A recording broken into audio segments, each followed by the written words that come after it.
Bonjour Damien.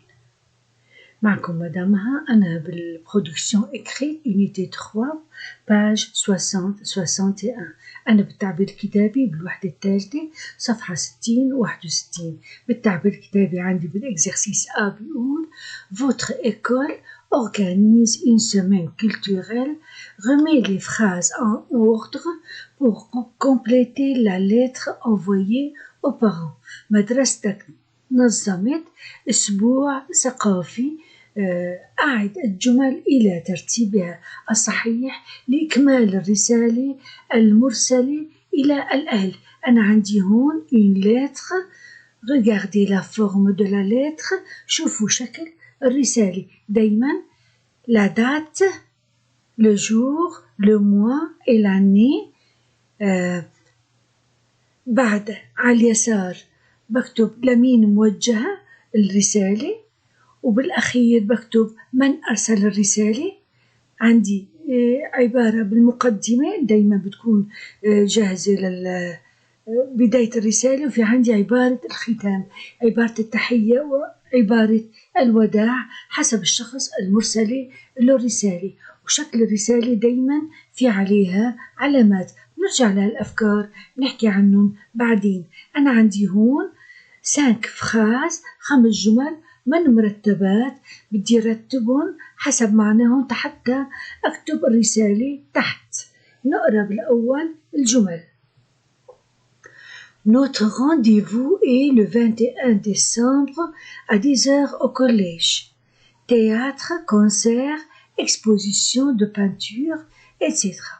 Et on termine avec des chansons. Notre collège organise la journée culturelle annuelle, des vacances de la fin d'année.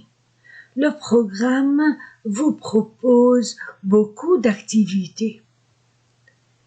موعدنا في 21 من كانون الأول في الساعة 10 في المدرسة. مسرح، حفل موسيقي، معرض رسم إلى آخره. وننهي البرنامج بأغاني. مدرستنا نظمت اليوم، يعني ستنظم اليوم الثقافي السنوي. أنويل من أني نقط، وبعدها يعني هو في كلام لازم يكون موجود بالرسالة، لأنه أنا ما بقدر بكتبه من عندي هاد، يعني لازم أعرف وين محل هالجملة. عطلة نهاية العام، des vacances de la fin d'année، عطلة نهاية السنة. Le programme، البرنامج vous propose، عم يقترح عليكم beaucoup d'activités، عدة نشاطات. 2 points، نقطتين، يعني بعد هالجملة هي في تعدادات. وين في عندي تعدادات؟ فوالا هدول تعدادات، إذا 2 بتجي بعد 5. أنا هلأ بدي أكتب هون عندي في 10 من كانون الأول 2020 الأهل الأعزاء بمناسبة ماذا؟ à l'occasion des vacances de la fin d'année. إذن هاي أول جملة بمناسبة عطلة نهاية العام.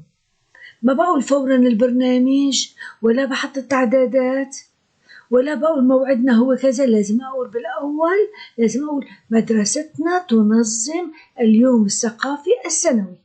مدرستنا تنظم اليوم الثقافي السنوي، والبرنامج بيقترح عليكم نشاطات كتيرة هي من عد هدول، وبعدها بقول موعدنا هو كذا في اليوم الفلاني. بنتقل على الرسالة تنشوفها. Chers parents, à l'occasion des vacances de la fin d'année, notre collège organise la journée culturelle annuelle. Le programme vous propose beaucoup d'activités, une pièce de théâtre, un concert, une exposition de peinture, et on termine avec des chansons. Notre rendez-vous, le 21 décembre à 10 heures au collège. Votre présence va encourager nos étudiants. Mille merci d'avance, la direction de l'école.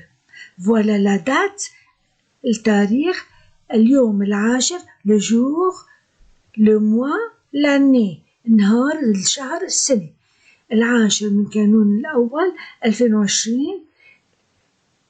Chers parents الأهل الأعزاء ce sont les destinataires هدول المرسل إليهم دايما بالرسالة على اليسار بعد التاريخ بيكون لمين مرسلة الرسالة.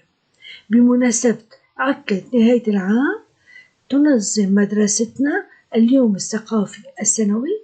البرنامج يقترح عليكم عدة نشاطات نقطتين: مسرحية، حفل موسيقي، معرض رسم، ما في داعي أقول اتسترا إلى آخره، وننهي البرنامج بالأغاني. موعدنا في 21 من كانون الأول في الساعة 10 في المدرسة. هاي الجملة من عنا حبينا نحطها ونحبينا ما بنحطها بكون موضوعنا صح. Votre présence وجودكم سيشجع طلابنا. وألف شكر مسبقا. هاي ما بصير عبارة التحية إذا لأصدقائي مثلا بقول لهم au revoir بيس إلى اللقاء أو قبلاتي أو سالو باي أو أي شيء تاني. المهم عبارة الوداع. l'expéditeur أو le destinateur المرسل la direction de l'école هو إدارة المدرسة. خلينا نشوف بعد ما كتبناها هون عندي بالإكزرسيس بيقول غلي لاليت اقرأ الرسالة كومبليت وأكمل. كتير مهم أعرف هدول وين محلاتهم. l'expéditeur المرسل أو le destinateur مو تير تور بتكون نهايتها تور مثل هاي إذا قلت l'expéditeur المرسل أو le destinateur. المهم نهايتها EUR يعني مرسل. أما اللي نهايتها AIRE المرسل إليه le destinataire. شو قلنا أن الإكسبيديتور المرسل بيكون بنهاية الرسالة والمرسل إليه في بداية الرسالة. لا دات مو تاريخ الرسالة، تاريخ النشاطات. لليو مكان النشاطات مو مكان حط مكان لوين رايحة الرسالة، لا لليو يعني مكان النشاطات. les activités ما هي النشاطات؟ بدي أكتبها تعداد. regardez la lettre. l'expéditeur المرسل من هو؟ la direction de l'école إدارة المدرسة. le destinataire لمين مرسلة؟ chers parents هن للأهل.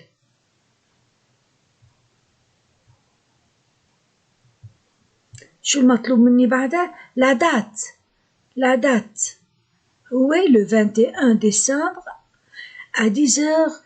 le 21 décembre à 10 heures هذا هو التاريخ. بال21 كانوا الأول الساعة 10. le lieu وين المكان؟ au collège.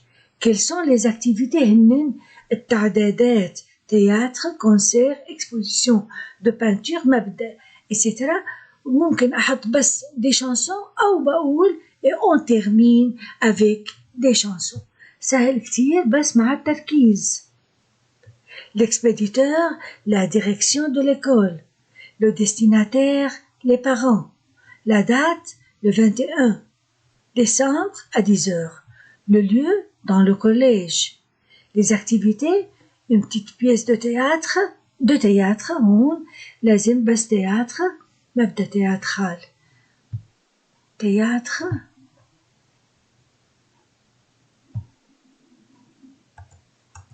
حتى ما يضل شي غلط. une petite pièce de théâtre مسرحية صغيرة. un concert حفلة موسيقية. une exposition de peinture معرض رسم. et on termine avec des chansons وننهي بالأغاني. ce sont les activités. on passe à la page 61 صفحة 61.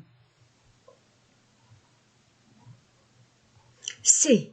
Lis l'annonce suivante puis écris une lettre à ton ami pour lui parler des activités que tu as choisies pour y participer.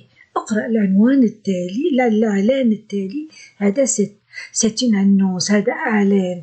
الإعلان التالي ثم اكتب رسالة لصديقك لكي تحدثه عن النشاطات التي اخترتها لتشارك في هذه النشاطات. Voilà l'annonce هذا الإعلان. club jeune 15 jours de vacances, 5 idées par thème, pour petits et grands, au Musée national des arts, de 2 juin à 17 juin, chaque jour de 8 heures à 14 heures. Musée,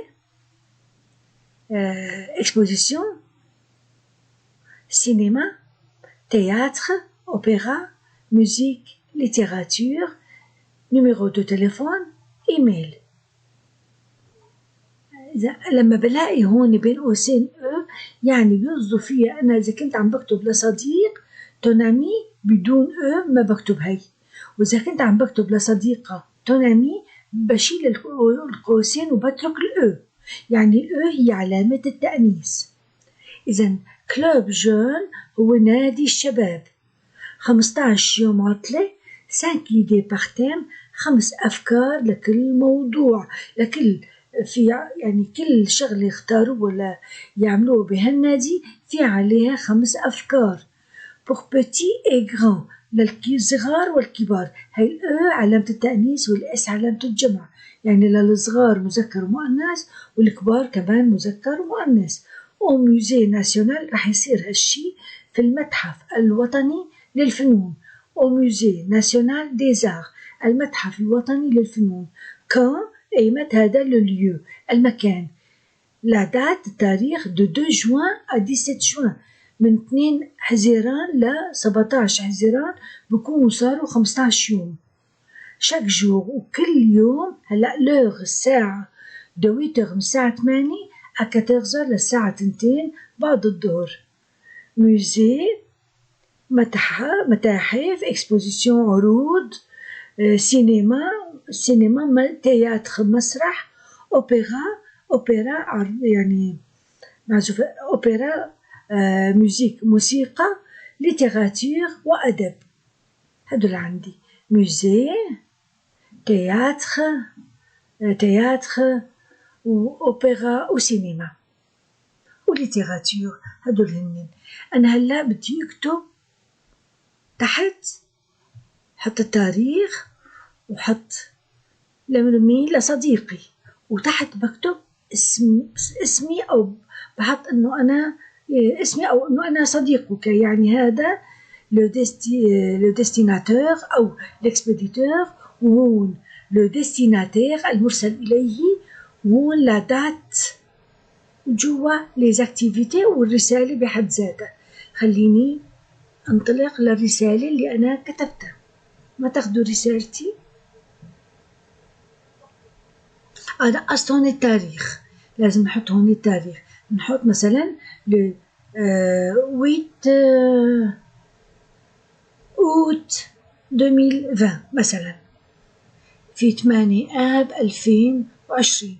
Cher ami, صديقي العزيز، je t'écris parce que je veux te parler des activités que j'ai choisies pour y participer.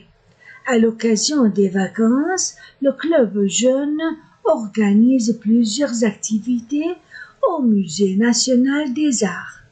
Parmi ces activités, j'ai choisi la musique et l'opéra. Tu sais, moi je joue du piano et je chante aussi. Viens me voir et m'écouter. Au revoir, Fadi. إذا هون لازم أحط الدات، تاريخ الرسالة اللي أنا بعته هون. لو ديستيناتير المرسل إليه صديقي العزيز، أكتب لك لأنني أريد أن أحدثك عن النشاطات التي اخترتها للمشاركة في هذا النادي. انتبهوا أن أنا أخذت من هون، أخذت من صيغة السؤال، من صيغة السؤال حطيت هون parler des activités بدل que tu as choisi que j'ai choisi. أخذت منه، ما بحط من عندي، بستعين لأنه الكتاب هو صح حتى ما أخربط، باخذ من جمل الكتاب. à l'occasion des vacances هي أخذتها من الدرس كمان بمناسبة العطلة. le club jeune نادي الشباب organise عم ينظم عدة نشاطات في المتحف. هلأ حطيت نشاطات وين موجود au Musée national des arts، في المتحف الوطني للفنون موجود عندي. au Musée national des arts. وهذا عنوان، هذا اسم النادي كلوب جون au Musée national des arts في المتحف الوطني للفنون. Parmi ses activités بين نشاطاته j'ai choisi اخترت la musique et l'opéra. كمان من بين النشاطات نقيت الموسيقى والأوبرا. كله من الموضوع الإعلان، أنا بس هدول حطيتهم من عندي. tu sais أنت بتعرف إنه أنا je joue du piano، بعزف على البيانو، et je chante aussi وبغني كمان. viens me voir، تعال شوفني، et m'écouter واسمعني. تعال لتراني وتسمعني. au revoir، إلى اللقاء. هذه عبارة الوداع. فادي l'expéditeur، المرسل أو le destinateur. إذن l'expéditeur فادي، le destinataire cher ami. وهون لا دات قلنا le 8 août 2020، 8 آب 2020. وهي الرسالة برجع بعد قراءتها. Je t'écris parce que je veux te parler des activités que j'ai choisies pour y participer. À l'occasion des vacances, le club jeune organise plusieurs activités au Musée national des arts. Parmi ces activités, j'ai choisi la musique et l'opéra. Tu sais, moi, je joue du piano et je chante aussi. Viens me voir et m'écouter. au revoir. فدي ما تقولوا صعب، نقيت أسهل كلمات من الشيء اللي دارسينه. j'ai fini la page 61. كانت معكم مدام مها بتقولكم au revoir، à la prochaine fois. باي باي.